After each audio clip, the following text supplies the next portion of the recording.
Hello everyone and welcome to the legal saga. आज से हम लेक्चर सीरीज स्टार्ट करेंगे द हिंदू लॉ का।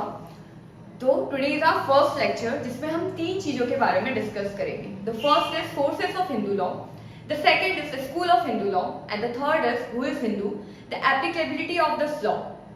तो स्टार्ट करते हैं सोर्सेस ऑफ हिंदू लॉ से, यानी कि हिंदू लॉ का ओरिजिनेशन हुआ कहाँ से, ये हिंदू लॉ आया कहाँ से, ये लॉ बना कैसे। तो ऐसा माना जाता है कि हिंदू लॉ का जो ओरिजिनेशन है वो गॉड ने खुद किया है, the divine power, the divine origin.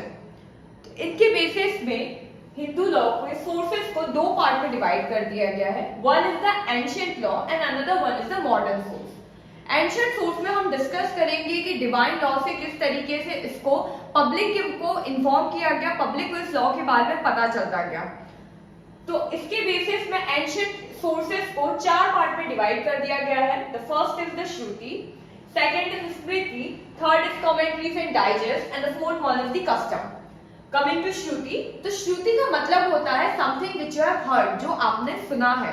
तो माना जाता है कि जब भगवान इस धर्म के बारे में लोगों को बता रहे थे तो उन्होंने जिन जिन लोगों ने, जिन जिन सेजेस ने इसको सुना, उन लोगों ने उसको लोगों को बताने की कोशिश की। तो sages were the first person जिन्होंने भगवान से डायरेक्टली धर्म के बारे में सुना, यानी कि कानून के बारे में, क्या सही है क्या गलत है, उन सारी चीजों के बारे में भगवान से इन्होंने डायरेक्टली जाना। इसके बेसिस पे उन्होंने चार वेद बनाए। वो चार वेद है ऋग्वेद, यजुर्वेद, सामवेद और अथर्ववेद। द सेकंड सोर्स है वो है स्मृति। स्मृति का मतलब है समथिंग विच यू रिमेंबर, स्मरण करना। आपने भगवान से सुन लिया, अब आपको कितनी चीजें उसमें से याद है, कितनी चीजें आप लोगों को बता पा रहे हैं, दैट इज दी स्मृति। तो स्मृति हमारे पास तीन है। First is Manusmriti, second is Yajnavalkya Smriti and third one is Narada Smriti. Manusmriti, ऐसा माना जाता है कि मनु वो पहले इंसान थे जिन्होंने धरती में जन्म लिया था और उन्होंने ही धर्म अधर्म के बारे में एक किताब लिखी थी जिसको मनुस्मृति के बारे में मनुस्मृति के नाम से जाना जाता है। अब ये जो मनुस्मृति है इसमें हमारे सारे लॉज के बारे में दिया गया है। बोला जाता है कि बहुत वेल ऑर्गेनाइज नहीं है बट सारी चीजें डिटेल में उसमें दी गई हैं। मनुस्मृति के बाद आता है यज्ञवाल्क्य स्मृति। यज्ञवाल्क्य स्मृति मनुस्मृति के बाद बनाई गई थी और इसको काफी ऑर्गेनाइज फॉर्म में बनाया गया था जिसमें सिविल लॉज वगैरह के लिए अलग ऑर्गेनाइजेशन था। फिर नेक्स्ट आ जाते हैं Narada Smriti. Narada Smriti, Narada was a person from Nepal जिन्होंने इस स्मृति का और स्मृति को लिखा था और इन्हीं के नाम से स्मृति फेमस है, नारद स्मृति। नेक्स्ट आते हैं हमारे जो थर्ड सोर्स है वो है commentaries and digest. Commentaries and digest means अब जो ये वेद है, स्मृति है, इनके बारे में लोगों की टिप्पणियां, लोगों के व्यूज, वो हम कमेंट्रीज और डाइजेस्ट में पढ़ते हैं जो सब लोगों के डिफरेंट डिफरेंट होते हैं। उससे भी हमको पता चलता है कि बेटर एक्सप्लेनेशन मिलता है इन्हीं सोर्सेज के बारे में। The fourth one is the custom.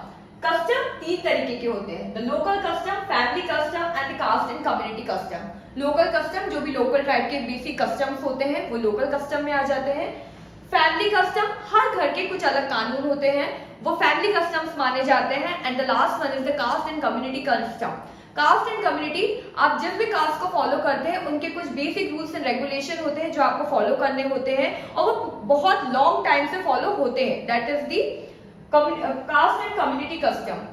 जब भी हम कस्टम की बात करते हैं तो इसके लिए जरूरी हो जाता है कि कस्टम क्या वैलिड कस्टम है, क्योंकि कानून कस्टम को इंपॉर्टेंस तो देती है, कानून कस्टम को मानती तो है, लेकिन ये चेक करके कि वो कस्टम वैलिड है कि नहीं। तो वैलिड कस्टम अगर है तो इसके लिए जरूरी हो जाता है कि वो कस्टम काफी लंबे समय तक से चल रहा हो, उसका ओरिजिनेशन बहुत पहले हुआ हो। ऐसा नहीं कि वो अभी 5 साल पहले कस्टम स्टार्ट हुआ and it's following, it should be a long ago custom जिसका कोई डेट नहीं हो कि वो कब स्टार्ट हुआ था। ओरिजिनेशन ऑफ कस्टम के बाद ये जरूरी होना चाहिए कि वो पब्लिक के वेलफेयर के लिए हो। ऐसा कोई भी कस्टम जो पब्लिक को डायरेक्टली और इनडायरेक्टली किसी भी तरीके से हार्म कर रहा है तो that custom won't be amount to a valid custom.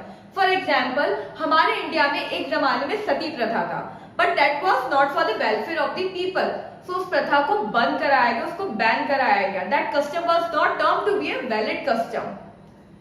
इसके बाद हम आते हैं मॉडर्न सोर्सेस में। मॉडर्न सोर्सेस में हमारे पास तीन बेसिक सोर्स है। The first is equity, justice and good conscience, second is precedent, the last one is legislation. Equity, justice and good conscience means कि आप जो भी डिसीजन लेते हैं, जहां से भी आपका कानून फॉर्म हुआ है, वो कानून लोगों के वेलफेयर के लिए होना चाहिए, लोगों को इक्वालिटी प्रोवाइड करे, लोगों की भलाई के लिए होना चाहिए। ऐसी कोई भी चीज जो लोगों के वेलफेयर के लिए अगेंस्ट है, that won't amount to the any good sources of any of the law.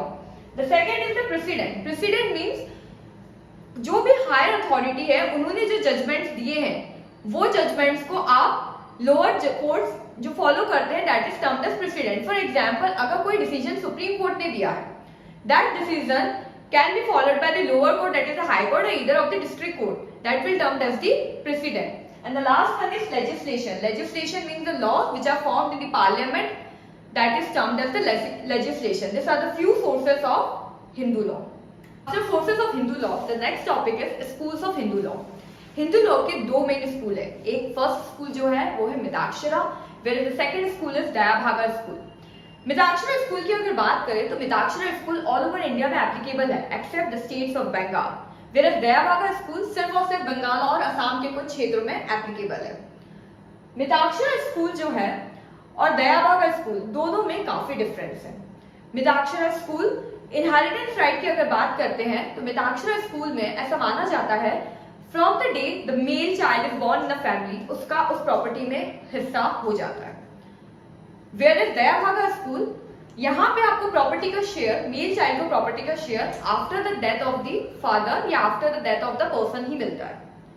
Mitakshara school is basically the joint Hindu family school, जहाँ पे कर्ता हेड ऑफ द फैमिली होता है। कर्ता की डेथ के बाद जो हायर पर्सन होता है, जो हायर अथॉरिटेड पर्सन होता है, एल्डर पर्सन होता है, दैट बिकम्स द नेक्स्ट कर्ता and this process goes on.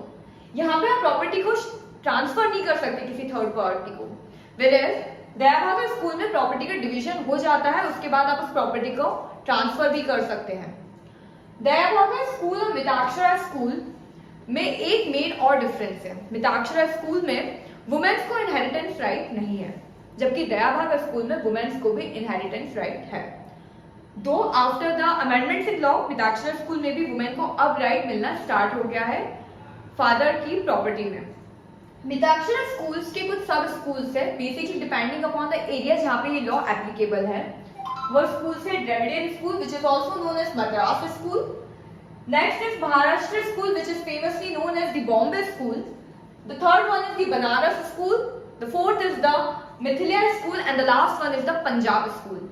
ये जो स्कूल्स है इसका डिवीजन किया गया है डिपेंडिंग अपॉन द एरियाज। ये 5 डिफरेंट एरियाज है जिसमें इंडिया को डिवाइड किया गया और इन स्कूल्स को कैप्चर किया गया। आज का जो लास्ट टॉपिक है वो है who is Hindu, the application of Hindu law. जब हम बात करते हैं एप्लीकेशन ऑफ हिंदू लॉ तो बहुत ऑब्वियस माइंडसेट हो जाता है कि हिंदू लॉ है तो ऑब्वियसली हिंदू के ऊपर ही अप्लाई होगा। लेकिन हिंदू कौन है, ये आप प्रूफ कैसे करेंगे कि आप हिंदू है? तो 4 बेसिक कैटेगरी है ये डिसाइड करने के लिए क्या ये लॉ आपके ऊपर अप्लाई होगा या नहीं होगा। The first is Hindu bye religion, यानी कि आपने हिंदू रिलीजियस को कंप्लीटली फॉलो कर लिया है। अब ऐसा भी है कि हिंदू रिलीजन की जब हम बात करते हैं उसके अंदर बहुत सारे सबसेक्ट्स आ जाते हैं, डिफरेंट कास्ट आ जाती है, ये सारी चीजें इंक्लूड कर दिया जाता है। तो ऐसा बोला गया है शास्त्री वर्सेस मुल्ला, जो कि सुप्रीम कोर्ट का केस था AIL 1961 में, कि जितने भी सबसेक्ट्स है, आर्य समाज है, स्वामीनारायण है, ये सब कुछ हिंदू ही है, ये सब के ऊपर हिंदू लॉ का ही एप्लीकेबिलिटी रहेगी। Next is in Hindu by birth, यानी कि आपने किसी हिंदू परिवार में जन्म लिया है तो आप हिंदू ही माने जाएंगे और हिंदू लॉ ही आपके ऊपर एप्लीकेबल रहेगा। एक केस था सपना वर्सेस स्टेट ऑफ केरला। अब देखिए सिचुएशन ऐसी भी हो सकती है, लव मैरिज का जमाना है, एक पेरेंट हिंदू हो सकता है, एक पेरेंट किसी और रिलीजियस का भी हो सकता है। तो इस केस में यही हुआ था, जो फादर थे वो हिंदू थे जबकि जो मदर थी वो क्रिश्चियन थी। अब क्वेश्चन क्या आया कि बच्चे के ऊपर कौन सा लॉ गवर्न होगा, हिंदू लॉ या फिर क्रिश्चियन लॉ? तो फिर कोर्ट ने ये जजमेंट दिया था कि बच्चे ने बचपन से किस धर्म को अपनाया है वही लॉ बच्चे के ऊपर गवर्न होगा। तो इस सिचुएशन में ये था कि बच्चे ने मदर के धर्म को, रिलीजियस को अपनाया था from there birth, so Christian law was the applicable. The third one is person not part of any other religion। अगर आप किसी और रिलीजियस को फॉलो नहीं कर रहे, आप किसी भी रिलीजियस को फॉलो नहीं कर रहे या फिर आप किसी भी रिलीजियस में नहीं आ रहे हो, you are not following the Muslim law, you are not following the Christian law, any of the religious law, then Hindu law will applicable to you by default. The last one, conversion and reconversion. अगर आपने अपने religious को convert किया या फिर reconvert किया है, both the situation, जो भी आपका लास्ट रिलीजियस होगा कन्वर्जन और रिकन्वर्जन का, if it is Hindu, then Hindu law will applicable to you. For example, I was born in Hindu family.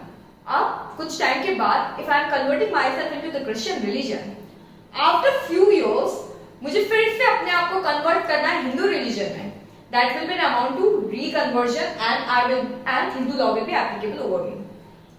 If I am born in a Christian family and I am converting myself into Hindu religion, then again Hindu law will be applicable for me. This for the first lecture series consists of 3 parts, that is sources of Hindu law, schools of Hindu law, and who is Hindu and the application of Hindu law.